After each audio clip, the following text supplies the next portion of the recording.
senators and representatives, I have the distinguished honor of presenting the President of the United States. Vice President, Mr. Speaker, members of the Senate, of the House of Representatives, yesterday, December 7th, 1941, a date which will live in infamy, the United States of America was suddenly and deliberately attacked by naval and air forces of the Empire of Japan. The United States was at peace with that nation, and at solicitation of Japan, still in conversation with its government and its emperor, looking toward the maintenance of peace in the Pacific. Indeed, 1 hour after Japanese air squadrons had commenced bombing in the American island of Oahu, the Japanese ambassador to the United States and his colleague delivered to our Secretary of State a formal reply to a recent American message. And while this reply stated that it seemed useless to continue the existing diplomatic negotiations, it contained no threat or hint of war or of armed attack. It will be recorded that the distance of Hawaii from Japan makes it obvious that the attack was deliberately planned many days or even weeks ago.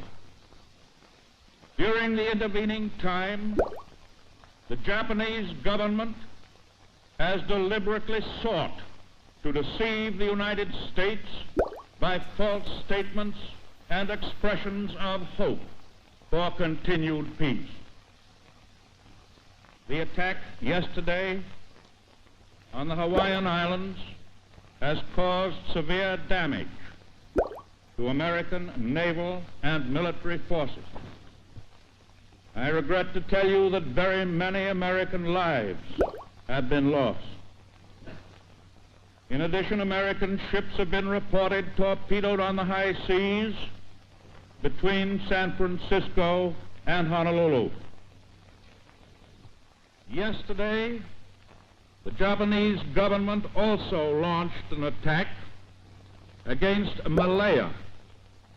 Last night, Japanese forces attacked Hong Kong. Last night, Japanese forces attacked Guam.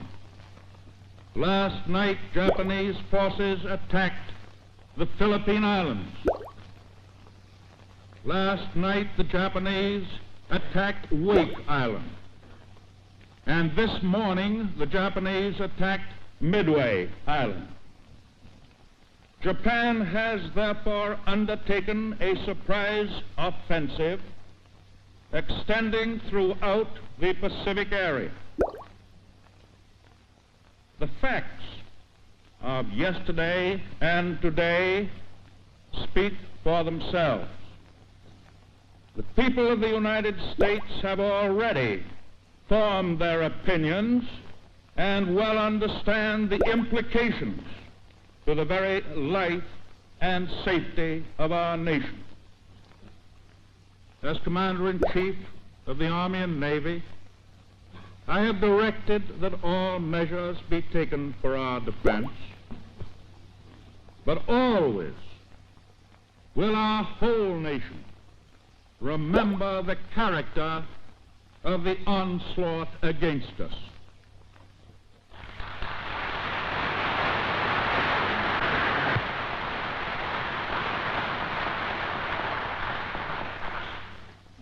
No matter how long it may take us to overcome this premeditated invasion, the American people in their righteous might will win through to absolute victory.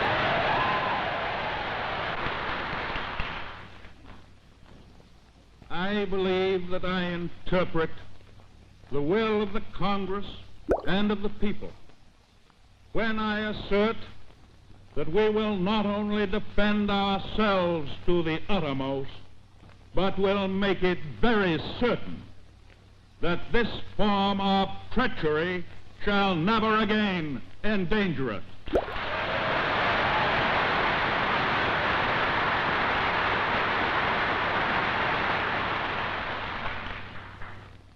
Hostilities exist. There is no blinking at the fact that our people, our territory, and our interests are in grave danger. With confidence in our armed forces, with the unbounding determination of our people, we will gain the inevitable triumph, so help us God.